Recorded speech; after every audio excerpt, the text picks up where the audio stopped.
చాలా సంవత్సరాల క్రితం నేను విన్నా. స్థలాలు పేర్లు నేను చెప్పలేను, కానీ చాలా సంవత్సరాల నుంచి 20 సంవత్సరాల నుండి ఆ ఆసామి దగ్గర ఒక లేబర్ ఆయన పని చేస్తున్నాడు. ఈ పని ఆయన ఒక రోజు వచ్చి, అయ్యా మా అబ్బాయి 10వ తరగతికి వచ్చాడు, ఒక 100 రూపాయలు ఫీజు కట్టాలా, ఇప్పుడు చదువుకుంటున్నాడు, 10th క్లాస్కి వచ్చాడయ్యా అంటే, ఈ భూస్వామి, రే లేబరోడి పిల్లలకు చదివేందుకురా, చదివెవరికి కావాలి, మాలాంటి భూస్వాములకు కావాలి, లేబరోడి పిల్లలకు చదివేందుకురా అన్నాడట. అయ్యా పద్దాక లేబరోడు అనకయ్యా, నేను లేబరోడ్నైనా నా కొడుకు లేబరోడుగా చేసుకోవటం నాకు ఇష్టం ఉండదు కదా, వాడిని ఏదో పైకి తీసుకొద్దాం అనుకున్నాను, నువ్వు 100 రూపాయలు ఈగిపోయినా పర్లేదు త్వరా, లేబరోడు అని పదే అనొద్దు అంటే, ఎరో లేబరోడు కూడా నోరు లేచిందే, లేబరోడు కూడా పెద్ద మాటలు వస్తున్నాయే, అవహేళనగా మాట్లాడాడు. ఆ లేబరోడు కొడుకు 10వ తరగతి పూర్తి చేసుకున్నాడు, ఇంటర్మీడియట్ పూర్తి చేసుకున్నాడు, ఎంసెట్ ఎగ్జామ్ రాశాడు, ఇంజనీరింగ్ లో సీట్ వచ్చింది. ఇంజనీరింగ్ పూర్తయ్యే లోపే సత్యం కంప్యూటర్స్ లో జాబ్ వచ్చింది. 2 సంవత్సరాలు జాబ్ చేశాడు. ఇక్కడి నుంచి డైరెక్ట్ గా అమెరికా వెళ్ళాడు.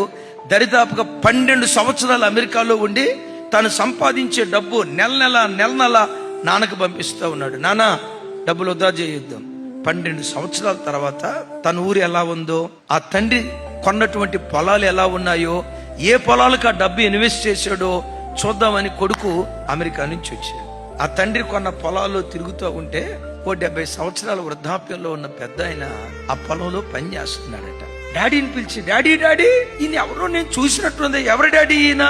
తండ్రి తలంచి అన్నాడట, ఒకప్పుడు ఏ యజమానుడి దగ్గర నేను దాసుడిగా పనిచేశాను, అదే యజమానుడు ఈ రోజు మన పొలంలో పనిచేస్తున్నాడయ్యా.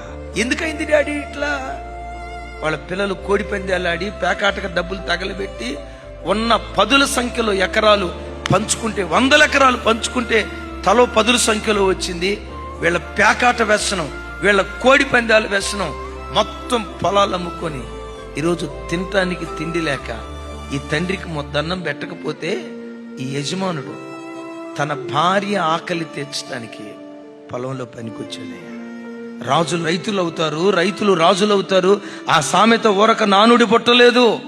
ప్రపంచ చరిత్రలో జరిగిన వాస్తవ సంభవాలు ఇవి. బిడ్డలారా, నా వైపు చూడండి. మీ ఉద్యోగ స్థలాల్లో ఎవరిని కూర్చైనా ఒకవేళ నీచంగా, హీనంగా, అవహేళనగా, తృణీకారపు మాటలు మాట్లాడారేమో, నా చేతులెత్తి దండం పెడతా. ఎదుటివాడిని నువ్వెంత ఘనపరుస్తావో నా దేవుడు నిన్నంత ఘనపరచడం ప్రారంభిస్తాడు. ఎదుటివాడిని ఎంత గౌరవంగా నువ్వు సంబోధించడం ప్రారంభిస్తావో నీ దేవుడు నిన్ను అంత గౌరవంగా చూసుకోవటం ప్రారంభించునుగాక.